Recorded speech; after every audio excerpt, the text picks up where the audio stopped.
The Virginia Conference Historical Society of the United Methodist Church is a non-stock corporation made up of all the ministers and members of the churches of the Virginia Annual Conference, whose purpose is to collect, preserve, and disseminate information, and to collect and preserve materials and property related to the history of Methodism in Virginia and elsewhere. The Board of Trustees and officers of the Historical Society are keenly interested in the history and heritage of the United Methodist Church in Virginia as it continues to influence the present day. Ours is a vibrant history of the pioneers of Methodism in America, who literally rode out in faith to the wilderness places to proclaim the gospel of Jesus Christ. Physical traces of that history remain, including the old stone church site in Leesburg, which was the first Methodist-owned property in America, and the Adams Wren Waters Cemetery in McLean, where the first American-born itinerant minister, William Waters, and his wife are buried.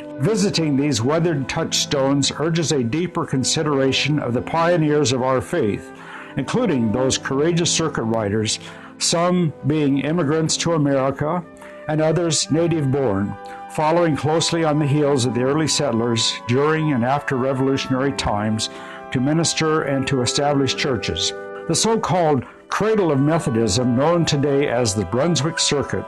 was once the largest circuit and still holds the claim for being the longest continuing circuit in American Methodism, with those several churches still bearing the name Brunswick, proud of their heritage, still proclaiming the wonders of God's grace, and still claiming to be the originators of the now famous Brunswick stew. Focusing on that region, the Old Brunswick Circuit Foundation is actively working to preserve and interpret sites such as the foundational footprint of Ebenezer Academy, claimed to be the first Methodist school in America, near Warfield. Just south of Lawrenceville, we find the home of Irish-born Reverend Edward Drumgoole, which is a fairly well-preserved two-story structure, amazing in its architectural detail, which is believed to be the only circuit rider home still in existence within the Virginia Conference, a place where the Reverend Francis Asbury often stayed when itinerating in the area. Also important is the original site of Randolph-Macon College in Boydton, where a number of future college presidents received their education. When Randolph-Macon moved to Ashland, the Boydton Institute was established on the old campus and provided education over a 50-year period to African Americans, some of whom became well-known civil rights leaders in the struggle against racism.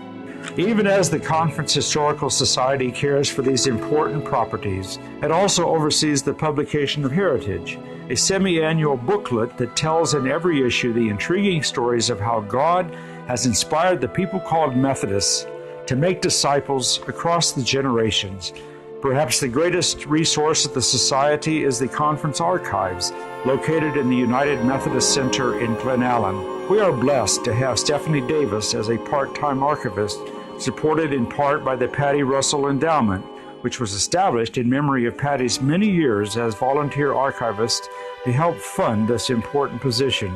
Stephanie would welcome your visit to the archives to view the treasures within the movable storage walls that house them. The Society is committed to protecting and preserving significant historical sites and caring for important primary resources,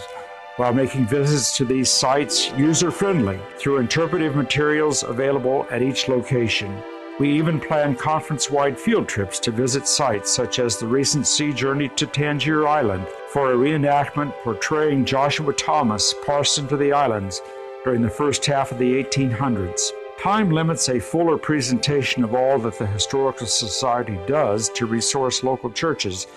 but much more can be learned by visiting our website and discovering ways your church can bring history alive to a new generation.